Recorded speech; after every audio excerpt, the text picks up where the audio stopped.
Yeah. I'm Braxton, I'm Jaden. And I'm Chingwami. and this is the Uncensored Podcast. New devils, new lovers, new devils, new lovers, new devils, new lovers, new what? New lovers, new devils, new lovers, new devils, new lovers, new devils. What does that mean? We on the level, task getting stronger, but then we'll never fade. You or me, tell the devil you graduated from your past season. We the winning team. It's called new lovers, new devils, new lovers, new devils, new lovers, new devils, new lovers, new what? New lovers, new devils, new lovers, new devils, new lovers, new devils. What does that mean? We on the level, task getting stronger, but then we'll never fade. You or me, tell the devil you graduated from your past season. We the winning team. All right. It's episode 4. And today we have a special guest. It's our friend Will. Yo, what's up? All right. So, Will, just tell us a little bit about yourself. All right, so let's see. I'm the same year as Braxton. Everyone else here, I'm pretty sure.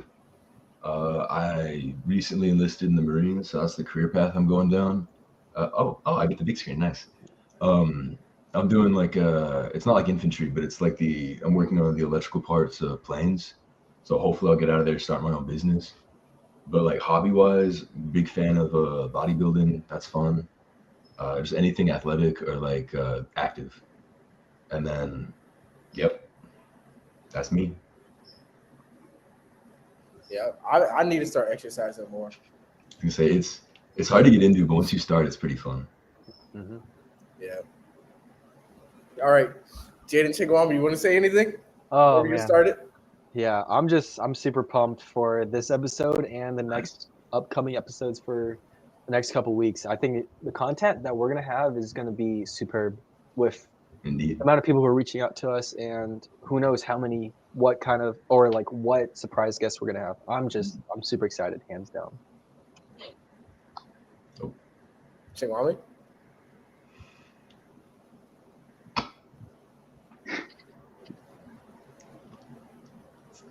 No, you don't have nothing? Oh, Okay. dang. You don't have nothing? 5 minutes later. You might be seeing in the right corner of your screens or left. For me, it's the right. It says we're powered by StreamYard. StreamYard is what we use to make this podcast possible and accessible, and what we record on.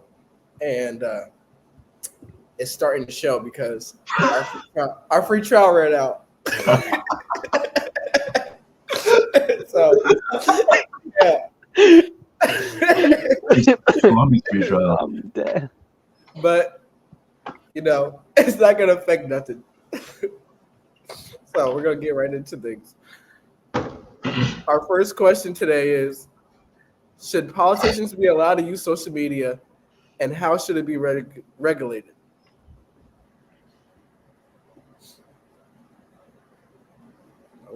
Where'd Jaden go? Oh, Jaden. Oh, there you go. I was like, I didn't see myself in the screen, but as I was saying, I can say that like politicians should be allowed to post on social media to an extent, though. It just depends on how they express their like, I guess, opinions or like their claims and statements and stuff, and also the way they market their campaigns. That can be a big factor as to like how tolerable their usage of social media can be. But in my opinion, I just think that they can use it just to a certain extent.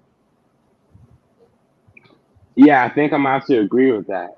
Because I don't see any reason why politicians shouldn't be able to use social media. Because it's a way of gaining followers and believers in your cause, and I feel like social media has such a big audience that it's a really helpful tool. Only if the politicians don't use deceiving ways to kind of get people to follow their cause. Like, for example, like give them a free subscription to something, or just something that basically tricks them into following the cause. I feel like it's perfectly ethical to use social media as a politician. Where you want to go? Oh, I didn't know if you were going before me or not. Yeah, I was gonna say, I think honestly that I would say like since it's free country, obviously, if they want to post something, no matter what that is, I think they should be able to. The only problem is if they post something like really weird or something that's just horrible, people are gonna see that and think, oh my gosh, this dude's crazy. What the hell? I'm not voting for him, and that's a consequence of your actions. I mean, if you I don't know if you post or like you get caught up in some scandal or like I don't know if you get caught liking like Instagram thoughts or something and people see it and they're like, I don't know if you should be running the country, then sucks. You shouldn't have done that. But I think you should have the freedom to do what you want on social media. It shouldn't like stop you. Yeah, I think social media is a great tool to be used, and obviously they should be able to use it. And I think you don't really need to regulate it, but you just got to be aware how you're using it because, like they said, like you guys said, what you post is viewable to the public. And when you go on Instagram, you can see what people like, follow, and everything. So, and comment. So you got to be, as a politician or whatever, media figure, you got to be mindful of what you post, comment, like, share, because like Will said, it can and it probably will be used against you in some sort of way or fashion. And I think we've seen this in recent times with I call him a character, Mark Robinson. That I was about to bring him up. he was going crazy on social media. You know, Yeah. it's like midget So- porn or something. Yeah, that dude, he was on X-rated sites going. He was, He getting talking freaky on the about- hub. yeah, that dude. Yeah. But like it's like the same thing with court. Anything you post can and will be used against you. Exactly. Like literally, it can be any singular thing you interact with, and it can be used against you. It's just crazy. It's crazy. It's like we were talking about this in class the other day. We had a guest speaker, and essentially he was like, he looks at people's social media before he hires them, and a lot of you guys who watch this and who follow me, Jaden Chegwami, and Will are either in high school or rising or about to be rising freshmen in college. And one thing when you fill out a college application is they ask you for your social media.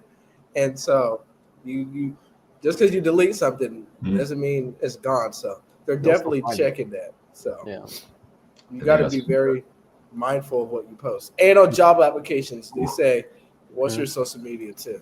Yeah, exactly. It's called digital footprint for a reason. Anything can be left and can be used against you. And I feel like that's something that's also very balanced because it can be used against you and it can be used to help you. So as long as you're smart with how your digital footprint is worked, I feel like that shouldn't be a problem because why are you being bad on the internet in the first place? Facts. Why are you being bad on the internet? Yeah, naughty. Yeah, just use social media for your own good. It's that simple. Yep. It's a tool used to be engaging, but it's also to show your lifestyle. It's not, and I think people have been using it for negative ways. So Yeah, these I gotta think be- I think a lot of people use it for like conflicting and like arguments, and it's like you see more and more of that and more negativity compared to like especially on Snapchat. Oh yeah. Yeah. I haven't been Oh, on yeah. Snapchat in a minute. Is there Yeah. something recent with that? Yeah. I just try to lay off of it because I know Yeah. it gets very hectic. I was about to say I'm low-key about to delete it. Like Yeah. I'm an adult. I can't be having Snapchat.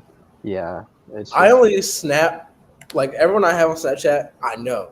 Yo, But, same here. like, Same if you here. go like I'm on this ECU story for all the freshmen, and I had to leave it because it's like these kids, they don't care what they post. And I'm like, yeah, these dudes, they posting any and everything up here. And they don't care. it's crazy. Yeah. Yeah, but then I'm like, can I be surprised? It's ECU. I mean, it's college Yeah. kids. Do that. Yeah, The people in UC, yeah, they're very unhinged. Like they'll Yeah, just post anything, really. past couple of days, it's been very eye opening to say the least. Yeah. Oh yeah. Yeah. All right. So our second question is, how do people trust? Why do people trust influencers more than they trust news anchors?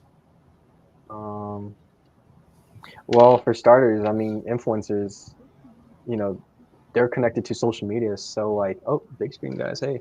But you know, a lot more like Gen Z people and also some millennials, good amount of them, they are on social media, and so the influencers are they're more drawn to the influencers that have certain political or any claim in general. And so that's why I think that influencers are more convincing than news anchors for their claims. But yeah, that's just kind of like my point of view. Yeah, I feel like it's because influencers are real.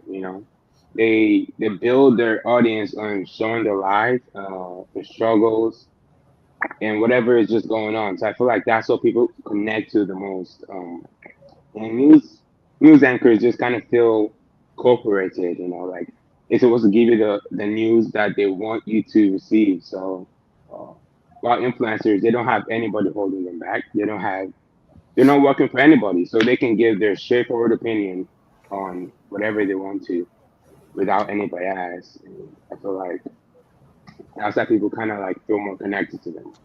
Well, I was gonna say I agree and disagree.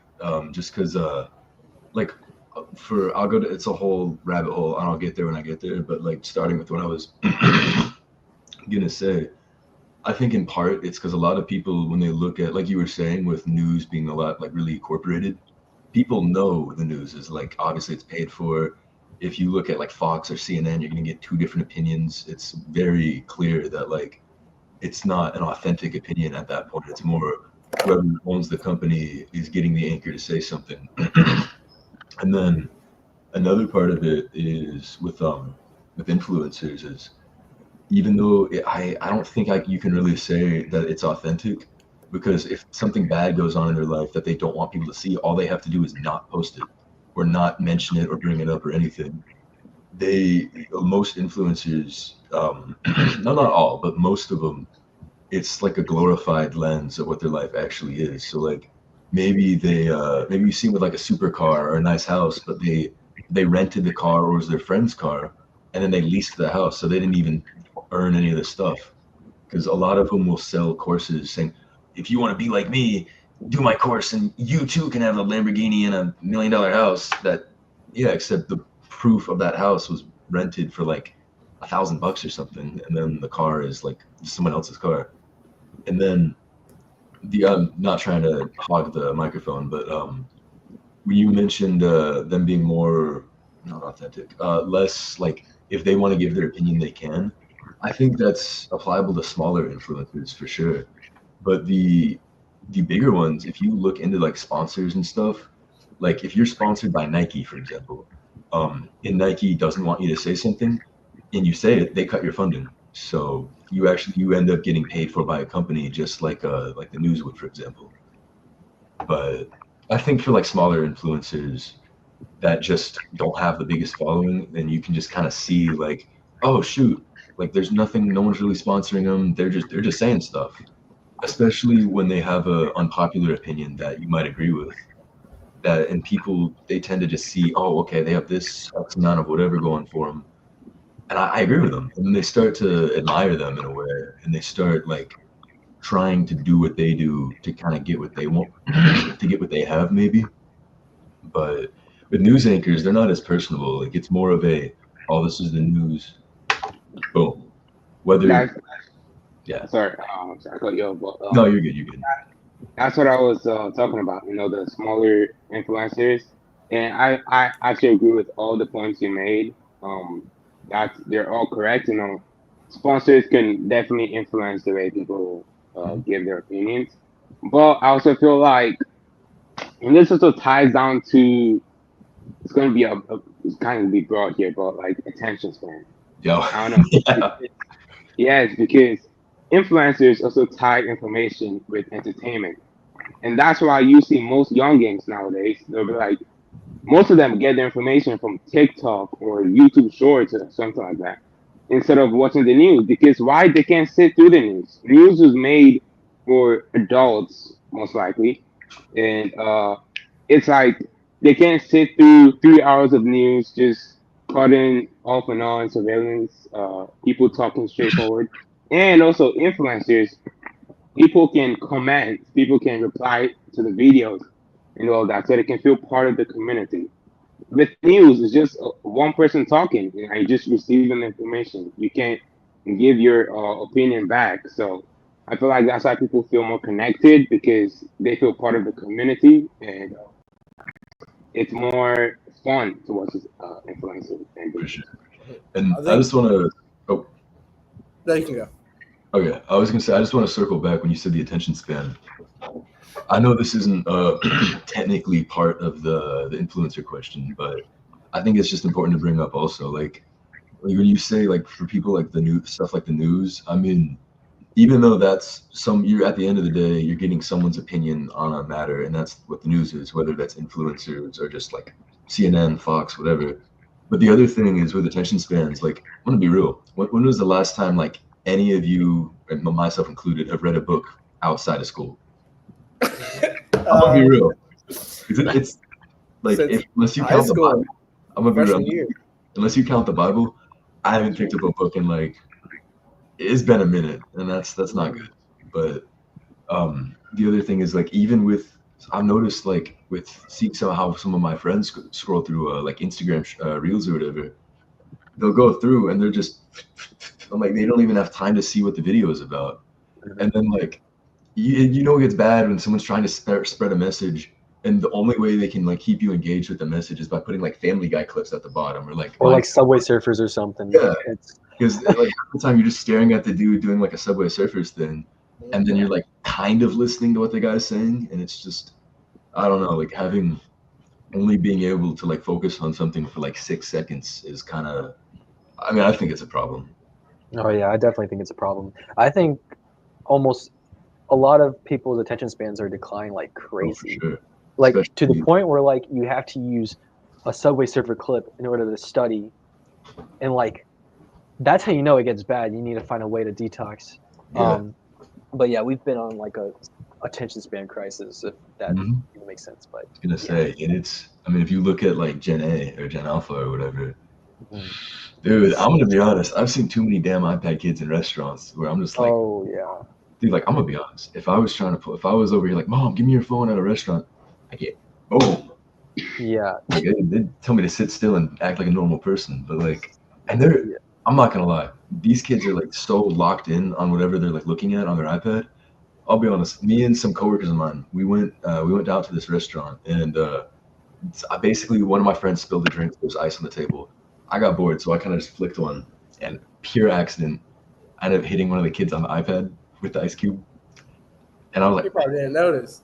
no, he didn't know. He was so locked in. the ice cube was sitting in his lap, like it was just on him, and he didn't like. He's just on like looking like Coco Melon or something on like some blue tablet. I'm like damn. Oh heck, It's like this kid's like 6. this Yeah. Dude, is that's not not good. I think the big thing that was stated was the connection.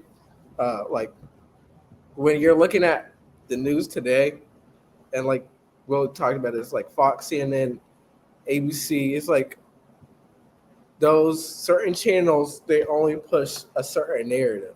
So, in other words, a lot of times when we view the news, it's kind of dividing instead of providing insight on different topics. And then a lot of times it's pointing a finger instead of saying a problem and actually identifying a solution. And then with smaller creators, you feel more connected to, you feel more like your voice is heard.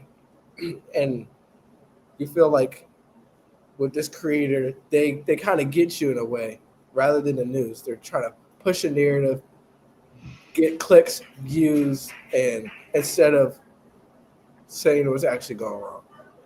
Yeah. So like that. All right. So question 3 is society creating more anxiety with compare culture? I like to think so.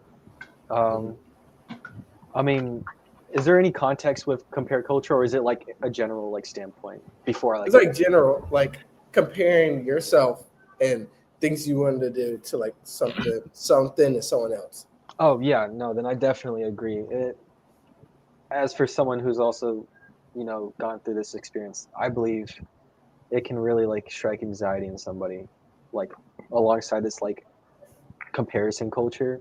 Um, as for me, like going through my standpoint, I I had a lot of hardships with like, not worrying about comparing myself to others, whether it be like, looks wise or, academically or just motivation wise. And I think that was just like, I don't know, it definitely was a lot of anxiety and like pressure to, try my best. And it also induced like feelings of like being hard on yourself.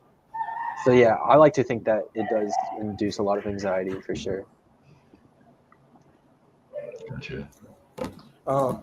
I think that's a big issue. I think today, and I think it's one thing has to do with authenticity, because like a lot of times today we see kids, they be like, "Oh, I want to be like my idol, LeBron, Steph," and then they're like, "LeBron did it this way. This is the way I'm gonna do it," and they're like, "Well, if like Bill Nye did it that way, that's the way I'm doing it. If she did it this way, that's the way I'm doing it."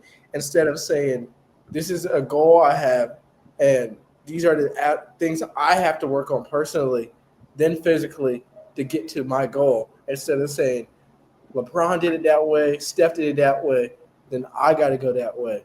Because I think a big thing we got to realize is the path to success is different for everybody. Like LeBron, he grew up not with a lot of money. Steph grew up with money.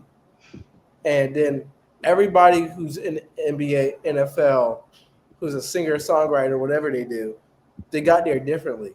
And when you try to do it how the world tells you should do it, how you think you should do it because LeBron did it that way, all you're doing is setting yourself up for like burnout and failure. And I think the solution is authenticity. You just gotta embrace yourself, embrace your flaws and your gifts, and do it in a way that you stay true to yourself, your beliefs, your morals, and in a way that you're improving on what you need to improve on to get to the next step. Exactly. Yeah. Mm-hmm. I agree, 100%. Society creates compare culture. I mean, creates anxiety with compare culture. So I feel like what you said is absolutely right, because people look at all these people who already made it in life and compare themselves with these people, and it's just unfair to themselves too. Like you're looking past all the hardships and all the struggles they went through to get to where they are right now, and you're just thinking of how can you immediately jump to that angle, and it really puts yourself through on unwarranted hardship, and it makes you compare yourself and it makes you feel less of yourself with that comparison, and makes you in turn get anxiety that you're not going anywhere. I mean, you're just here while that person is up here, and you immediately want to jump to that place without taking the required steps that the person also took to get to the top. So you sort of feel pressure on you. And also, I think social media also has a very big part uh, in creating anxiety in these people. So every day you're scrolling through endless highlight reels, from people posting their best of their best. So you don't realize that people only post, or people mostly post their best, and it keeps you comparing yourself from the person's best to your worst, or the person's best to whatever you have. So it really does create the pressure that you're not enough, and in turn it keeps you down because you don't feel like you need to try anymore. Like you're just not made for it. And I feel like that's something that we really need to change. Yeah. And I was gonna say, like I mentioned at the beginning, one of the like a big passion of mine is bodybuilding and like weightlifting. And I was gonna say social media as one example has made like a huge compare culture with that, like especially because you'll have someone, gosh, I'm trying to think.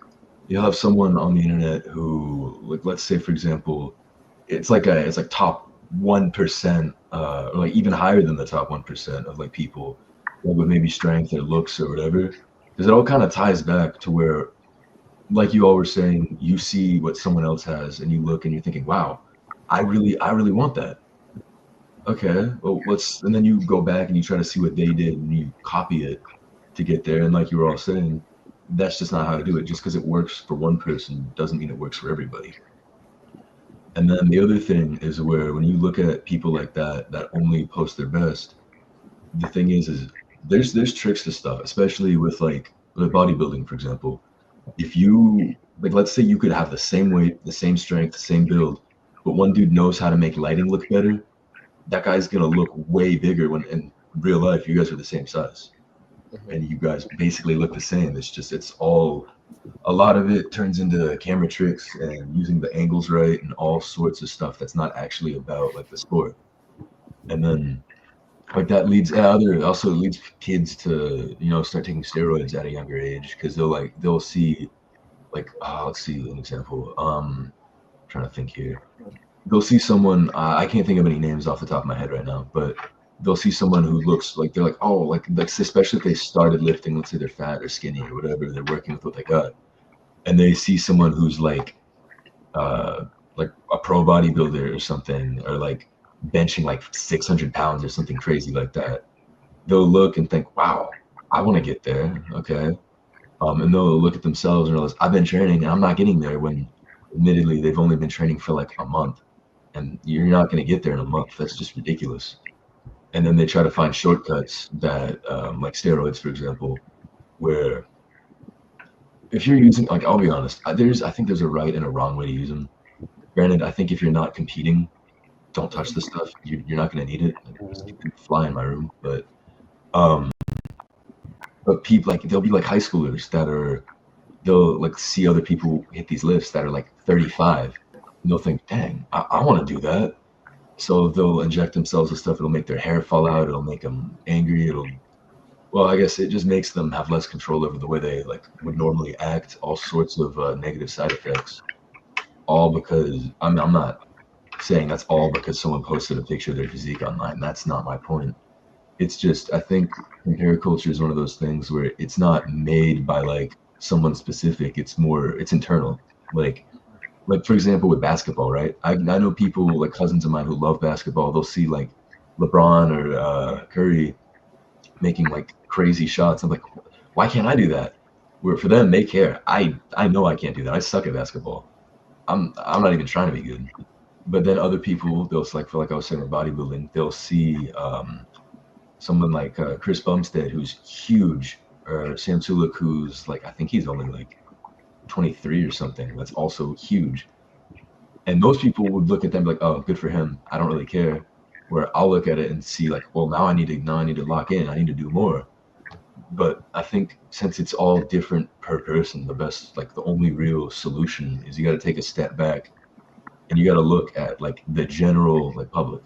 Most people who don't actually practice or try something, if you just put even a little bit of effort in, you'll be better then. And I'm not saying that to put other people down or anything. It's just if you put the work in, you're gonna go farther than you think. It's work and time. That's really where most of it is. Like trying to think. Because a lot of the people I notice who will take shortcuts, like let's say for football, they'll take just PEDs or also steroids. It's either they're fresh out of high school and they're trying to sneak it into college so they can make it to the NFL, or again, going back to bodybuilders, they just want to get bigger faster. And I think if you're using them right, there's a right and wrong way to use it. Obviously, granted, you're in the NFL. There's not a right way because you get kicked out if you get caught. But still, I just think you have to take a step back and realize, okay, I need to realize that if I compare myself to someone who's completely different or has a different ability or whatever, I forgot who said it, but it was really smart. It was comparison's the thief of joy. You're always looking at someone better than you and always thinking, I'm not good enough. This isn't enough. I can't do anything better. You're not going to be happy with the progress you've made. Like, you could be in the top 1% and not even know it just because you're too busy looking at someone in the top 0.1%. Exactly. So I've been ranting about it for a while now. So I'll give the mic to someone else. Yeah. I want to add on to that.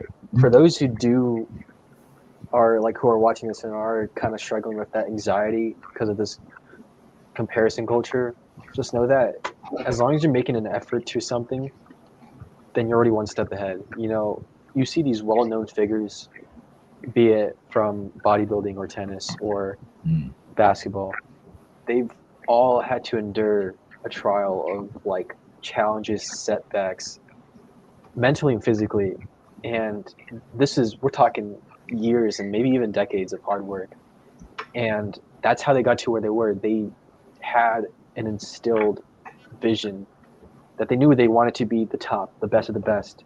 And that's how they got there. You don't have to look at those people and think, oh, I want to be as good as them, when you can carve your own path. You can get to that destination, but you don't necessarily have to follow that path. You can create and carve your own path, and you don't have a deadline. There's never a late time to do things, So, if that reduces anxiety, then yeah, absolutely. Just know that there's still time. Yeah. And Yeah. I think there's a quote that says, "You don't know what they went through, and to get to where they are, and you don't know what they're doing to get the step." Okay, I'm gonna repeat what I said because I'm stuttering. But the quote is, "You don't know what they did to get to where they are, and you don't know what they're still doing to stay where they are." And essentially, that means is, you maybe compare yourself to LeBron, Steph, whoever it is, and you see where they started and where they are, and there's a thing in between the start and the finished product that we completely skip over, and that's the journey. And the journey isn't always cupcakes and rainbows. It's a lot of time filled with a lot of trial, error, stumbling, falling, and a lot of tests, setbacks. And I would just tell you that I said this last episode, but there's no testimony without a test. And a lot of time when we're comparing ourselves, we say we want to get to the finished product. We want to do it how the world says to do it. And I would say is, you see LeBron, a billionaire, NBA player. He got the car, he got the wife, he got the life we want. But we don't know everything he went through growing up in Akron, Ohio, to get to where he was. We often just say, I want the Instagram perfect lifestyle, the Instagram perfect life. And I would say you don't want that because you don't know the problems he's having in his relationship. I'm not saying he does, but you don't know what's happening behind closed doors, how his relationship is with his kids, how his relationship with his mom. And instead of striving it's one thing to say, this is my role model, but it's another thing to say, I'm going to do it exactly how he did it. It's like, no, success is different for everybody else, and you got to find your own path. And that means failing, setbacks. And I think a lot of times we're scared of failure, and that stops us from trying. And one thing about failure is you may have failed and having to get right back up, but every time you get right back up, you're learning the lesson. And I think a lot of times we quit not realizing if we just tried one more time, we would have got there. And I think comparison is a big issue that I think a lot of people struggle with today because we're all locked in on some type of social media, whether that's YouTube, Snapchat, Instagram, and we're seeing these people in their lifestyles and we're saying, man, I want to do that. I want to see that. And then Will touched on a lot of these guys are selling these courses. And I think these guys are saying, well, if you spend like $25K right now, you gonna make a meal, a quarter of a bill. And it's like, that's a waste of money because that's not a guaranteed route to success. The only way you're going to be successful, I don't think success you can stamp a material value on. Success, I think, is being satisfied with the work you put in and saying, I put the work in and I got here because I tried, I failed, I kept on getting back up, and this is where I've got. And so I think we misconstrue success with satisfaction. I mean, yeah. So I think it's more satisfaction. So that's success to me. So, and I just want to throw this out here. Talking about the courses again. A lot of people, they don't realize is it's kind of funny because when you look at the people who sell those courses, you can see a huge difference from when they start selling the courses and when they've already sold a fair amount. Because what they do, and I mean, I don't know, a little Instagram trade secret, I guess, is they just they rent or lease everything, take pictures of it, post it, put videos. They'll basically do like a photo shoot, like as if they're like a model or something, even though they don't actually own any of that stuff and they actually don't have a clue how to. But what they do is they'll say all sorts of stuff about let's see, like you were saying, they'll sell you a fake promise for, let's say it's 20 a month or 50 a month, or I guess, yeah, a one-time payment of 25K, which I'm going to be honest, I haven't seen anything that expensive yet, but like still, I mean, that 25K for like a class is ridiculous. But what happens is the money they take from these classes, they reinvest into renting and getting more stuff until they have enough money to actually own the stuff. They didn't actually know how to get it on their own. They basically just kind of took your money and then made it like, and resold what they've done with your money, basically. It's like you're feeling them to almost fuel your dreams. Exactly. It's like you're paying for someone else's gas, expecting it to get into your car. Yep. It's just. It's like a form of fraud. It's actually like fraud, yeah. 100% fraud. It's like for those who do fall into it, like my prayers go to y'all because I mean we should know better than to not buy realistically like $50 worth of a course or even more. I don't even know how much those are. Yeah. But there's no point in really spending that much money for a course when you know you're going to get absolute robbed. Chikwama, you want to say anything before we move on? No, I mean, I agree with everything that I said. I just feel like we've already summarized everything, so I'm ready to. Yep. All right. Okay. Next one is, how did trauma jokes become a coping? Became a coping. I was supposed to say a coping mechanism, but yeah. All right, I'm just playing. Do you want me to start, or does someone else have? Yeah, anybody can start. Yeah. I was gonna say, a lot of the times, I honestly, I kind of like, I don't know if we're seeing this as like an issue or not, but like a lot of the times, like let's say you've gone through something bad or whatever. I'm trying to think of an example that's not like way too out of pocket, but like, I don't know. Let's say you got like mugged or something. Like, that's not like too crazy. And then you crack a joke about it or whatever, which I don't know. I feel like it's a weird thing because some people, they do it and they actually are still torn up about like, wait, just let me clarify real quick. I can say what I want as long as like it shouldn't get us canceled, right? Yeah. Okay. Yeah. Let's say like, I don't want to like throw this example out here, but I'm just gonna do it. Let's say like their uncle touched them or something like horrible, right? let's say they'll crack a joke about that. They'll be like, "Oh, yeah, it's not as bad as my uncle." Ha ha ha. Where in actuality, that's a really bad issue. Like, oh shoot, I got my Discord notifications on. Whoops. That's like a really bad issue. Like, that's not normal. That's not like something that you should. I don't want to say like you should just shrug off, because I mean, at the end of the day, if something happens, it happens. You can't turn time back, no matter how much you want to. And the best way to move on from trauma is to just accept, all right, it happened. Great. I'm just gonna try to move on from that, just out of mind. Well, I can't say out of mind, out of mind. It's a dumb saying, but like, it's just, once you move on from it, it doesn't hold you back. Once you learn to accept that it happened, and just are like, you can't dwell on it, because you'll just be stuck in the same spot you were when it happened. But at the same time, I mean, you should still acknowledge that it like happened, and that's the first step to moving on. But I don't know. I think like a joke here and there isn't like the end of the world. Yeah, I think I'm not gonna say his name, but I have a friend, and I kind of went through the same thing. But it's like you go through certain things in life, and a lot of time you're joking to mask that pain, to mask that hurt, and instead of identifying the root to the problem. And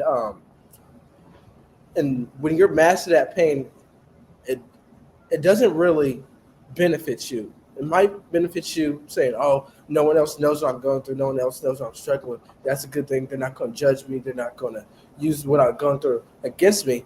But in actuality, you're carrying that weight a lot of times.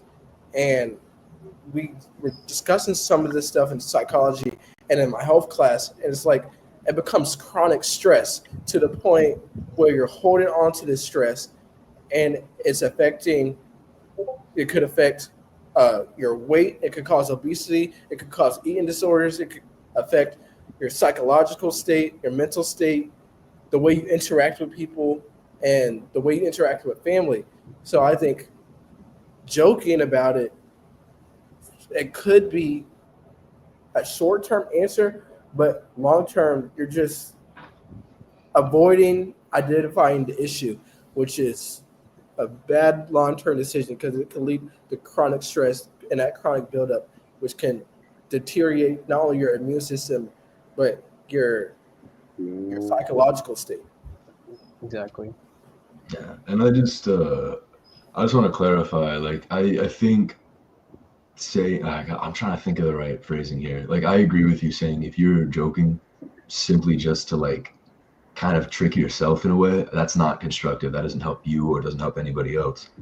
Granted, I think if you've already worked through your problem and you crack a joke about it just to be funny because it's there, I think that's a little different. Like, in the sense of, like, let's say, I'm trying to think. Let's say you used to be fat, for example, right? And you lost the weight. You're in great shape now. Obviously, if someone else cracks a fat joke, that might still get to you, just because in your mind you might still see yourself as a fat little kid, even though you're not. But if you crack a joke about yourself, like, as long as it's not hurtful to other people, and I think the joke itself isn't the issue, it's the meaning behind it, or the reason you're cracking that joke, maybe. Because like I have a friend of mine, he used to be on the pudgy side, and actually he weighs less than I do now, so he's doing fine. But he'll crack like fat jokes about stuff all the time, even if they're about himself, and even though he's not fat. And I've asked him, and he knows he's not fat. He just says, "Oh, I thought it was funny, so I said it." And that's really all the line of thinking was, where there are other people who do it to like hide whatever issues they're going through. Yeah, exactly. I feel like sometimes it's kind of hard to determine if someone is actually like, if someone either doesn't care about like the situation that they used to deal with, or if they're like using it as a way to hide it. Because people, they're good at hiding stuff. So it's always good to look out for them, just in case if they ever kind of make a joke like anything about their trauma or anything like that. Yeah, there's a kid in my animal science class, and he was like, it almost seemed like he was trying to fit in, trying to cracking jokes. It was like he was trying way too hard. And we were told, like, let him be, don't engage with him in a sense, right? Because like every time we tried to talk to him about certain things, it would cause a big reaction. So I ended up talking to him, and we were like talking about some things he was going through, and some of the stuff. And he was like, "Yeah, bro, I crack jokes to fit in. I don't have much friends here." He was a freshman, and he was like, "I don't have much friends here," and I was like, "Bro, you don't gotta crack jokes to fit in. You don't gotta do all these things to make someone like you. Just be yourself." And he was like, "Well, people don't like me for myself, blah blah blah." And I was like, "Well, if they don't accept you for who you are, if they don't like you for your authentic self, don't try to make them like the fake version of you. Don't put on a facade and try to be someone who you're not and fit in, because you're just doing more bad for yourself than you're doing any good. Because as soon as you start showing those your real self, they're not going to accept you." So he's doing better now, and that's what I'm happy about. But that was a big thing for him his freshman year, was he didn't really have people to talk to. So I still check up on him here and there, but for the most part, he's doing pretty good. He found a little crew he's hanging with. That's good. Yeah, and I just want to throw in. Oh, were you gonna? So what's going on?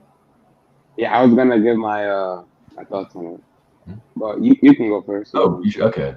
I was just it's true. I'll try to keep this one quick. But like you were saying, as corny or as like much as like a Disney lesson as it sounds, I mean the best advice. People like authenticity, regardless of what that is. It doesn't really matter, and unless you're like I won't lie, unless you're like really weird, like there's some walls to that. Like be yourself, but like I want to be honest. If you're like a creep, you might want to work on that before you like be creepy to people. But like it's just like people, I guess sometimes people mix up like being yourself and working on yourself in a way, and I don't think that's fair. Like who you are is like your personality. Like what are your interests? Like if you're interested in like Dungeons and Dragons or whatever, you can still look at yourself and see like whatever flaws you might have and just be like, oh well, I can work to fix these. These are fixable things, and you don't have to sacrifice liking like Dungeons and Dragons or like Halo or whatever. Like you can just you can still be yourself while working on yourself. And I honestly, like, just from personal experience, I think that's the best way to go. You'll make the most friends that way. You'll be more confident in yourself. And yeah, it's just, you got to keep in mind, if you bend to what everybody else says, you're not your own person at that point. You're just kind of like, I mean, you're not least, I'm tripping. You're just like you're basically like an advertisement at that point. Like it's not about you or making yourself better at that point. It's, oh, these people like this, even though I hate this, I'm going to pretend I like it just so they'll like me. That's the wrong mindset, because people can tell when you're faking. And when you do that, they know you're faking and they don't want to deal with it. But what were you going to say?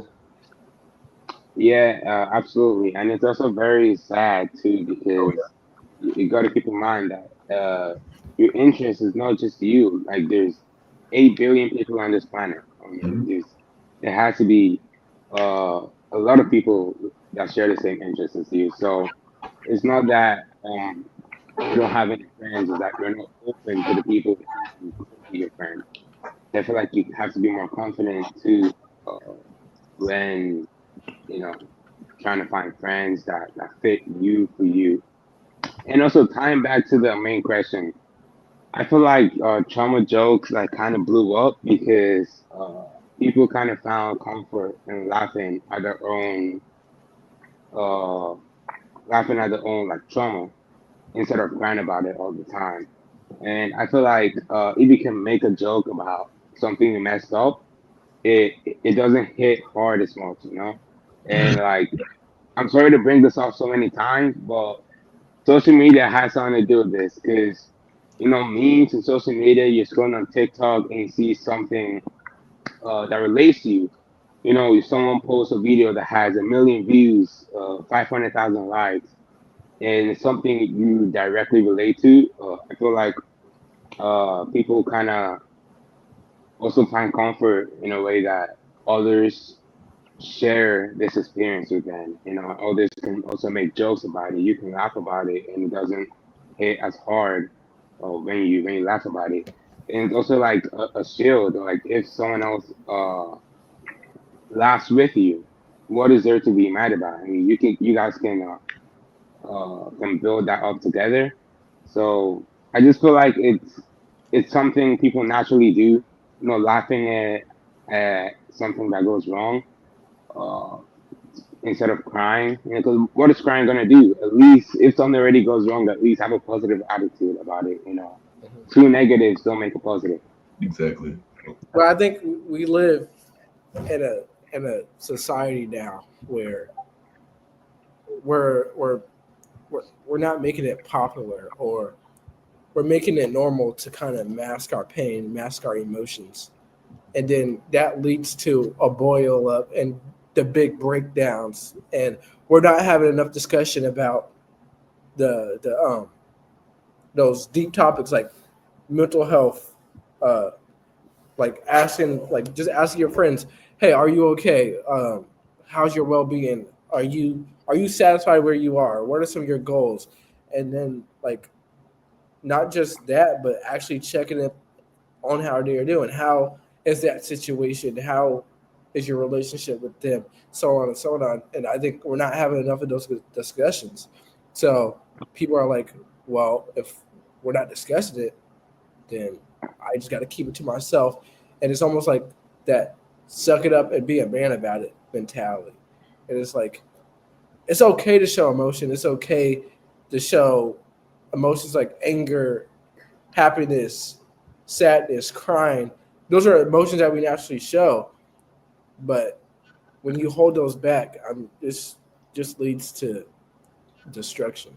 Yeah. Mhm. And I was gonna say I was about to bring it up, but you kind of tapped in on the be a man thing, where a lot of people what I've kind of noticed is a lot of the people that kind of like will say the whole what is it, the yeah if you're feeling whatever, don't actually fix it, just kind of push it deep down so you don't have to deal with it until like just ever. A lot of these people that are thinking that's the right way to do things, with the sad truth is a lot of the ones I've run into that have that is they normally like one friend of mine was like that for a while, and I think part of that was because his dad left when he was really young. So he didn't really have a father figure for most of his life. He has one now. His stepdad's a great guy, but anyway, my point being is when you don't have that father figure to look towards to see, okay, this is like, and granted, you can also have bad father figures too. I'm not saying that the absence is the issue there. It's just one of the issues. Or a lot of people will see the whole, okay, this really tough dude never cries, never does this, never does that. I want to be a tough dude. I'm not gonna do it either. And they're mixing it up because some people just aren't super emotional, and that's not like they're hiding it. They just aren't. They don't really, and stuff just doesn't get to them like that. Other people it does. And I mean, like, if you look, I'll just say, if you look in the Bible, right, it says Jesus wept. I mean, I don't know. I feel like if we're gonna say anyone's like a true man, it would be him. I mean, he stepped up, did what he needed to do, but sure, he showed emotion about it. Obviously, like, no one's gonna be like in line to be crucified. It's a scary thing, but he's still, the issue isn't the like fear or the emotion, it's having that stop you from doing what you need to do. So you can feel whatever you need to feel, and you can be honest. I think I recommend being honest, because I mean, if you're going up to people, like if someone asks you, hey, what's going on, and you just say nothing, well, nothing, they can't help you that way. And if it's something you need help for, then you just have to, even though it might be difficult at first, you just have to say, I need help. This is something I'm dealing with. But I'm trying to think. I think I covered all I was gonna say about it. Just, you can show emotion and be a man. That's not like, those aren't opposites. Well said. All right, thank you. Our next question is the student protest wave. How is it changing the world? I'm gonna be honest. I'm not super caught up on this one. Yeah, same. That's So like, yeah, I don't know. when I think of the student protests, I think of it. Well, now we have like the whole Charlie Kirk situation that happened, and people are protesting over that. But there's different things people are protesting over, and I don't think we definitely don't have enough time to get into detail about it. But I think there's a good aspect of it, but also a bad aspect of it. The bad is the destruction, the violence, and all that. There's a way to protest and get your voice heard without hurting somebody, destruction of property, and death. Like, we just got to make that clear. And then the good thing is you're voicing your opinion, you're voicing your differences, and you're making your voice heard to people in power that you want your voice to be felt. But there has to be some organization to this, because I think a lot of the good protests are getting overshadowed by the bad. It's like, I agree. we're not really seeing the peaceful parts. We're only seeing the destruction. You know what I'm saying? Exactly. Yeah. So I think it's an opportunity to have our voices heard, to have your beliefs heard, your concerns. But it's like the way you go about it, that's what's going to bring a real change. Yeah. Exactly. Yeah, I totally agree. Like as with what Braxton said, yeah, definitely a pro of like protesting is like you're amplifying your voice. You want to make sure you're heard, but there has to be some consequence to it, because there's going to be other very contradictory views about it, and those can lead to consequences depending on how impulsive some people can be. You know, people will have such a strong claim about something to the point where they will inflict violence, and you know, that's what you can see with many kinds of protests. It's like violence is now being like a part of an enactment. They're almost And- normalizing it. Exactly. It's like it's at this point it's just being normalized, and this gives me to the conclusion that like humanity. Oh. Braxton, Uh-oh. bro, hold on. It's the ECU Wi-Fi. No, that's not real. That's not real, Oh, it's not? dude. Oh, there he is. Oh. You good? Yeah, I'm good. I'm good. Okay, bet. Okay. Your mommy good? So, I don't think so. Damn. Nah. But He's never good, bro. oh yeah. All right. Well, All right, let's just continue on.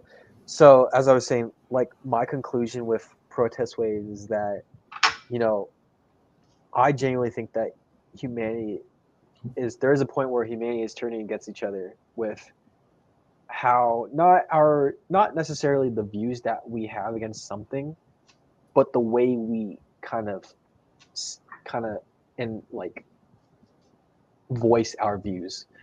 yeah. There are tons and tons and tons of people who will not only use their voice, but they'll use weapons too as a way of, you know, showing that I don't know what it is, but probably some sort of dominance to show that, oh, something needs to be silenced. But it's not really doing anything. It's causing much more negative impact on our society than it has ever been in the past couple of decades. And it's only been downhill from here. Yeah, I feel like this is getting too normalized, and while I do agree with most of the things you said, I also feel like the student wave protest kind of like rewrites history on how these young people use their voice. So it's not just about school too. It's about like calling out issues in politics, climate change, anything global. And it's just showing that our generation is like not scared to challenge the higher ups and powerful people. And that pressure is actually like making real changes happen. And it is, while I do agree, it is getting way too violent. I feel like protests used to be, back in the day, protests used to be just a protest, and you go on the streets, waving your sign, or even if it's not physical, I mean, like you can Yeah, you stop had. subscribing to something and like boycott it. So all these things they mustn't be violent. So I feel like the the more violence is being normalized right now is gonna lead to the downfall of protests, and it's even gonna cause people to not protest because they're scared of being a part of that violence. So I feel like it has a negative impact on what it was going for. I feel like. It's almost like the oppressed are trying to be the oppressors in a sense. Because it's like, Chick Rami, you mentioned it. It's like we had sit-ins, we had boycotts, we had peaceful protests, and now it's more of, oh, um, this is what's happening to me. So now I'm gonna inflict that same fear, that same hurt, pain on you and your family. And it's like we've seen leaders have their houses broken into and different things happen. And I'm like, inflicting pain on other people is not going to get the answer done. I mean, your concerns answered. And it's like the good thing I do see about this is we're living in a generation where, yes, we are speaking about our differences. We are stepping up and saying we don't want this to continue happening. But it's also at a point where it's like you got to act in a way where you want the change to happen instead of acting in a way where change isn't going to happen. It's like violence it's not going to help you accomplish anything. So it's like that's where you just got to petition, vote, and be like an activist. It's like it may take time, it may take years, months, but it's like that's worth it because it's like you're fighting for it instead of murdering somebody to get what you want. It's like violence isn't the key to anything. It's not. It doesn't win anything. And I just want to build off what you were saying earlier about how the good protests tend to get overshadowed by the bad ones. And I think part of that is obviously like, and I'm not just going to say the news. I think most people know the news promotes bad things just because that's what sells. But I think the reason it sells is like, let's say you're scrolling on Instagram and you see a bunch of stuff and then out of nowhere something explodes. You're going to probably take more time to like, whoa, what happened there? Oh my gosh. And then people will see that it gets more views, it gets more traction, it gets shared more. And when people see that, they obviously just some dude holding a sign saying like, I don't know, something about healthcare. I can't think of anything off the top of my head, but if he's just holding a sign peacefully, it really doesn't matter if you agree or disagree. He's not hurting anybody there. He has a right to his opinion, just like you have a right to a different one. No problem there. As long as he's not like shooting people or blowing stuff up to get what he wants, I don't see the issue. It's like, but that. But the news or just in general, people's brains are wired to sense danger. Damn, his camera's cooked. All right.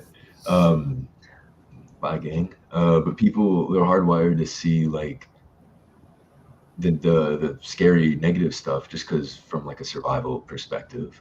Obviously, like if you see a plant, you're not that worried. If you see like a mountain lion, you're like, oh shoot, I gotta lock in and run away. But they'll see that like in a modern sense, and they only focus on the negative stuff. Because I mean, what's his face? Yeah, and like I just want to clarify with the protesting stuff. If like technically, I know blocking a road isn't violence, but it's inconvenient to everybody. And I'll be honest, I don't think you're gonna win anybody's favor that way. If anything, you're gonna lose favor because it's like somebody who might have agreed to isn't gonna be able to get to work now because dang, you decided to sit on a highway. And then I just think people, what's the word? It's the old adage of you'll catch more flies with honey than vinegar. If you want people to join your cause, you need to be kindness and lead by example. You need to be kind and lead by example. If you keep like saying, you're doing this, you're being a piece of shit, no one's gonna listen to you. They're gonna be like, all right, screw off, I have stuff to do. But yeah, I mean, as long as you're doing it the right way, it is a useful tool, I think. I mean, Like if you think about it, the country itself was founded off of protest. If you think about it, the king imposed laws people didn't like. They protested by saying, "Yeah, we're not going to do it." Granted, was it a violent protest? No, of course not. I think the time period is also a little different. It's not like the violence there was, I'm gonna go to a gas station and rob it and then shoot up the clerk. That's not solving jack shit. The thing there was, all right, we want this land. We're on this land. And the British are trying to come and grab it. We're gonna defend it. It's a little different there. It's one of those. It's like the people online who compare everyone they don't like to Hitler. It's a bad comparison, but just for a modern day perspective, just stay peaceful about it. It's not like you doing something to hurt other people, like you were all saying. It's not going to solve it. It just makes it worse. It's like we've seen this happen time and time again. We've seen it with Abe Lincoln, MLK, Malcolm X, and then now in modern time, we got Charlie Kirk. And it's like, one thing, you can disagree with Charlie Kirk all you want. I don't care. I didn't agree with a lot he said, but I respected him because the one thing he did do, he made it popular to sit down, have a conversation, and disagree with people and explain why I disagree. This is what I want to see in the world. This is what I'm fighting for. And it's like, what did Killing Him do? It's like, this is a dude. He was actively going out and doing what he said he wanted to see in the world, talking about what he wanted to see, and then someone killed him. Same thing with MLK. It's like, what did you gain? What problem did you solve by killing somebody that was fighting for equality or something that they wanted to see fixed and done in the world? It's like, you didn't fix the problem. It's almost like you amplified their voice by shooting them. Yeah, and like you were saying with the Charlie Kirk thing is, I mean, again, agree with him or disagree with him, that's not important.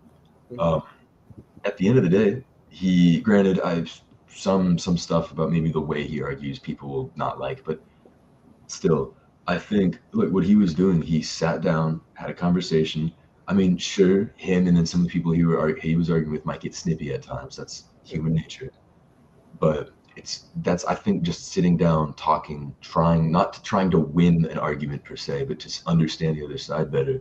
Granted, that doesn't mean you're gonna like obviously if you think you're right, you think you're right. That's not gonna change because someone else says, I don't agree. But if you go with not an open mind in the sense of like, all right, I'll agree with whatever, but if you go thinking like, okay, what can I learn from this? And if both sides do that, both sides will learn something. I mean, sure, maybe opinions won't get changed on that day, but the more people learn about topics, the more they can understand. And I mean, I understand like a lot of people have different opinions, and there's some issues that sure they could be opinion based, but I think at the end of the day, there's an objective truth. There's one truth, and I think both people. I'm not saying one side of the aisle has it right or wrong either. I'm not. I think, if we're being honest, I think both sides of the aisle are like, they're trying to get there. They're just not there yet. But my point being is, if those sides, instead of trying to argue and saying, no, I'm right because, and actually tried to like talk and understand what's going on, I think they could get closer to that. Mhm. Again, not everyone's going to agree, and that's fine. I think people nowadays have made it such like a crazy thing to disagree with like a mainstream opinion, which, I mean, sure, like I get if most people agree with this, you're going to be the odd one out if you don't, but some people will get ostracized. I want to clarify that. You can kind of say a lot now and people aren't going to care, but certain things you might get ostracized for saying, like if you don't agree with like a group that's in like a smaller area, for example. And I think, sure, like you don't have to be agreed with. It's just you should treat everyone the way you want to be treated. I mean, so that's the golden rule. Just treat others how you want to be treated. And if you do that, even if they have different opinions, you can get mutual understanding. I mean, granted, if you're right and they're wrong, I'm not trying to make it like a whole, like, that's not the issue here. It's the protesting itself. I just think if you're doing that and people come in being respectful, then I think there's a lot that can be learned and a lot of progress that can be made. Oh yeah, I totally agree. All right, Chengwami, you want to give us like something closing before we end that question?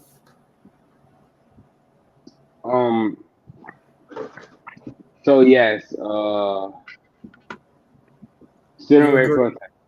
Yeah, I do agree. What do you say? Basically, he's gonna start everything with, "I agree with what you said." It's fair. I do. I mean, we're all basically on the same page here. Okay. We know what Uh-huh. we're talking about. So, Yep. all the things you guys said, perfectly said. Go talk to Law about Charlie Kirk and like everything. So I really agree with all that, and I also feel like opinion based thoughts are. I feel like recently people feel like they should be secluded, like because whenever you give out your opinion, you get bashed for it, and that is not how it should be. Except if your opinion is like wow, or something like, I don't know, maybe you think Hitler was. I won't even get into all that, but I hear you. I mean, yeah. It's I feel like, like everyone should have a right to their own opinion, and instead of immediately bashing someone for their opinion, maybe try and give them your thought or your side of it. And if they either don't transfer or if they don't get where you're coming from, it's fine. It's fine because that is their opinion. It has no effect to you. yeah. So that's what I feel. Yeah, I was gonna say I agree with you there. Yeah. So, how do you maintain a belief in God in a world full of chaos and temptation? I just, you know, as cliche as it sounds, I just block out any distractions and noise. Okay. Anyway. That was Chengwami, bro. I know. I thought that was me for a second. No. She's on this camera, bro. That's all the temptation. All the chaos. Damn. Yeah. But anyways, like we're combating or dealing with chaos and temptation. I don't know, be it lust or greed or any envy. Just as soon as you see something that can strike a sense of temptation, just block it out. That's always what I do. If it's something like social media, if it's like TikTok and I see something that can invoke some temptation, I'll just swipe away. It's that simple. But some people, they'll not like have the audacity to like swipe away. They'll probably like stay for a couple seconds and then and then it consumes them over time. But they don't know that it's like a invisible kind of cloud that kind of engulfs them. But yeah, my best advice, at least from my perspective, is just to simply flee from it and not fight it. I have a different take on that, honestly. Like, I get what you mean with the, like, for example, if you're on social media and like it's like, oh, you get like an Instagram thought or whatever, and it's just like obviously, yeah, I think that's the right choice, or like block it or whatever. But I don't think, because I think at the end of the day, a lot of like sin kind of stems from an issue you have with whatever. Running away from it might cure it until it catches up with you, but it will catch up with you. I think you do have to take a little bit of initiative and put yourself in a position to get over it completely. Like I'm trying to think of a good example for it, but like let's say you're like really quick to anger. Like if someone like calls you like fat or something, you just get mad right off the bat. I think that damn, I just realized Chengwami hasn't come back yet. That's he's not. Totally left. Yeah,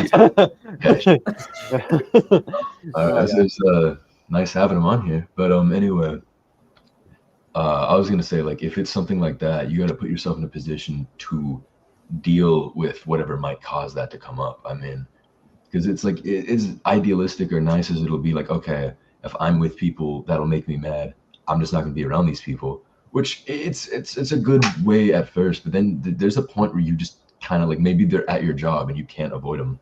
Then you got to learn to like kind of coexist in a way. Yeah. So like, Okay. there's a scripture in the Bible that says, if your right hand causes you to sin, cut it off. Left hand causes you to sin, cut it off. And your eyes and so on and so on. Mhm. So the Bible isn't promoting self and body mutilation in any type of way. It's essentially saying your hands, your eyes, your feet, those are all things used in acts of sin.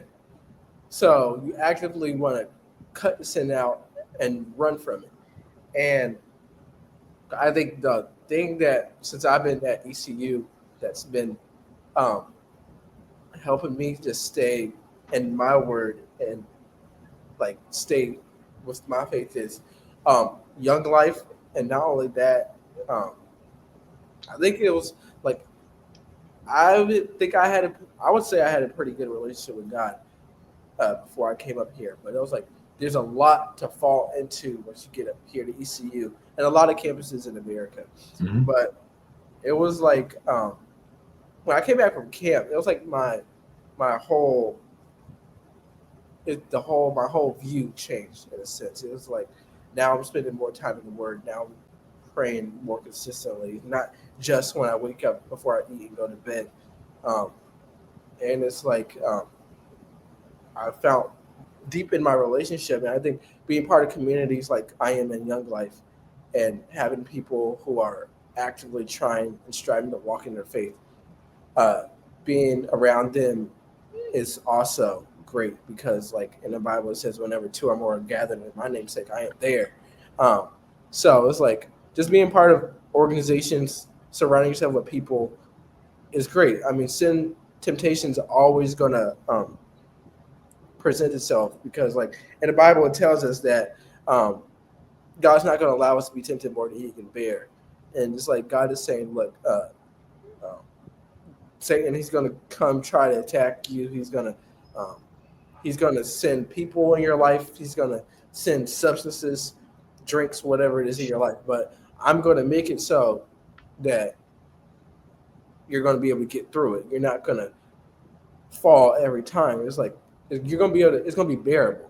And I think that's one thing that's been getting me through, is knowing that I have someone here that I can rely on spiritually when I can't rely on or can't communicate with a professor, a friend, or someone else. It's like, I got someone here who is with me, who's always with me.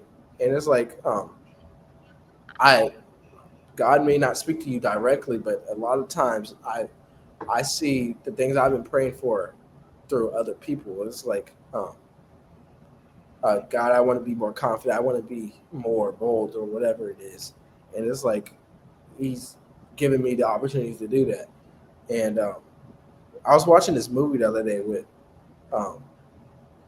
Morgan Freeman, and he was playing God. And he said, when you ask for certain things, I don't remember the exact quote, but he basically said, when you ask for things such as like confidence, does God make you more confident? When you like ask to be happier, does God make you happier? No, He gives you the opportunity to be more happy. He gives you the opportunity to be more confident.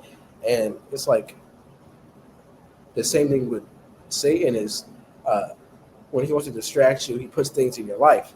And we have, I think it's the best gift God has ever given us, free choice. You can either choose to follow God or choose to follow the world. And I think being at ECU, it's very easy to fall into the worldly things. But it's like, you get true fulfillment when you just follow God and let Him. And you say, all this pain, I'm dealing, anxiety, stress, look, I'm placing this down at your feet, and I'm letting you deal with it. Exactly. I want to reinforce like my claim with like what you said and what Will said. Now I kind of have a new perspective on it. When it comes to, I'm going to split up into different sections. Like when it comes to lust, you want to flee from it. But when it comes to such situations that induce anger and wrath, look, there can be times where you can flee from it, but if it gets to a point where it's constantly bothering you and it's from somebody who is, shown up in your life multiple times, there might have to be a time where you have to like fight it and, confront those temptations and confront whatever is causing those temptations. And with that being said, you can also use the help of God. You won't, like what Braxton said, you don't necessarily need direct messages from God himself, but you can ask God for discernment and also signs or opportunities that can like lead to you figuring out what is the best decision for you to make, whether you should flee or you should fight something. And so yeah, that's kind of like my whole revamped like advice for someone who is trying to figure out how to deal with chaos and distractions and temptation. Yeah, I was gonna say I agree with that, but and I was gonna throw in, you were talking about how do you maintain that with all the chaos and temptation, and we've gone over the temptation bit, and I'll probably circle back to that, but I want to try to focus on the chaos side of things, where a lot of people, and I mean, granted, obviously, if we're talking about a belief in God, that is that's stapled in truth. It's not like oh, it sounds nice, so that's why I like it kind of thing. I mean, if you looked at like some archaeological stuff talking about like, I'm trying to think of it, the Dead Sea Scrolls that recently got discovered that were dated, that described Jesus. It was, I think, the book of Isaiah, but it was describing Jesus's coming down. But the dating on that, and it was an accurate description of what people have seen with Jesus just by looking at like the hometown and all of that. Just looking back at those scrolls, they were dated to exist before Jesus came down, meaning that it couldn't have been like like an elaborate, like, oh, we have them now, we'll write it and make it look old kind of thing. So you have some scientific evidence there and all that, but I think most importantly, because obviously people will throw other issues in there, like, again, like feeling, like I was talking about, where even if you look at all the like scientific facts and you see all this stuff and you look and it's like, oh, well, this supports the Bible anyway, great. The devil will still throw things in there like, oh, but maybe you don't, he'll throw like a thing like, maybe you don't agree with it, or like maybe he'll throw like you were all talking about, like a sin, like lust, for example. That's one I'm seeing a lot of people struggling with just in general, more than others, just because I think honestly that one's because nowadays it's so easy to have access to that sort of thing, where with like wrath, if you pop someone in the mouth, you're gonna get your crap rocked, like you're gonna get knocked out. Most people aren't willing to do that. Same with stealing, you'll go to jail if you get caught, or you'll have a fine or whatever. With that, it's kind of like if you're just in your room, then I mean, yeah, like it's like there's not really a big like a physical, like a pliable consequence that you see immediately. I mean, granted, it does have a consequence, I'll say that. Like it builds up, it changes your view of women. I don't want to sound like a feminist or anything, but it does kind of objectify them in a way, like where you'll see that sort of thing, do whatever with it, and then you're like, dang, like you're not seeing them as a human being that you would physically talk to. You see it as more of an item, which is wrong. That's inherently wrong. But I was gonna say, with all the chaos of the world, a lot of people will see the bad things. Like, for example, I'm not gonna get too far into this, but like we'll use Israel and Palestine, for example, right? Like, obviously, it's like, oh, well, this is a war of the land of God, right? Like that's what like Jews think it's Jewish people think that it's still their land. Palestinians think it's still theirs. Obviously, I mean, granted, I think there are a few Christians who are like, well, no, why don't you give it to us? I mean, shoot, we're not killing each other over it. But like, I mean, at the end of the day with that, I think that's one of those things where it's like, obviously, like you were saying, God will let things happen to shape you and to grow you as a person. Like you were saying, if you ask for wisdom or you ask for guidance or strength or leadership or whatever, God isn't just going to sprinkle a little bit of that on you. You're not going to wake up the next day knowing how to lead people or being way stronger than you were. Like you were saying, he'll give you opportunities, he'll give you challenges, and like you said, he won't give you temptation that will break you in that way. Where with a challenge like that, obviously there's normally an out that I tend to find in my own personal life, is if I pray for something, looking back, I'll see where a challenge was and I'll recognize, okay, I kind of jumped ship a little early on this one. Like, this was very clear. Like, I prayed for, let's say, leadership, and I got put in a position where I had to manage people. And instead of just, sticking with it and getting better at it, I, for example, might have just said like, okay, I don't think I'm doing a great job. I'm gonna dip and let someone else do it. That would have been the wrong choice that I made. Where you have to stay and kind of deal with the difficulty of it, and then that'll grow you as a person. Plus, I'm trying to think here. I think I'm kind of circling over what you guys have already said, to be fair. But any other points you both want to make? I think we've covered most of it, especially like reinforcing what kind of claims I had. So I think we're on track with everything. Nice. Well, if that's it, we got really nothing else. So Yeah. That's been episode 4. This has been our guest, Will. Nice. All right. Thank you for having me, by the way. It does mean a lot. Chingwami. He ran into more technical difficulties. Of course, as usual. I was gonna say. So he was here for most of this episode, though. He was here for like 95% of this episode. I'm Braxton. I'm Jaden. I'm LeBron. No, I'm Will. And it's been nice chatting with you guys, and that's been episode 4. All right. It's called New Levels, New Devils, New Levels, New Devils, New Levels, New Devils, New Levels, New what? New Levels, New Devils, New Levels, New Devils, New Levels, New Devils. What does that mean? We on another level.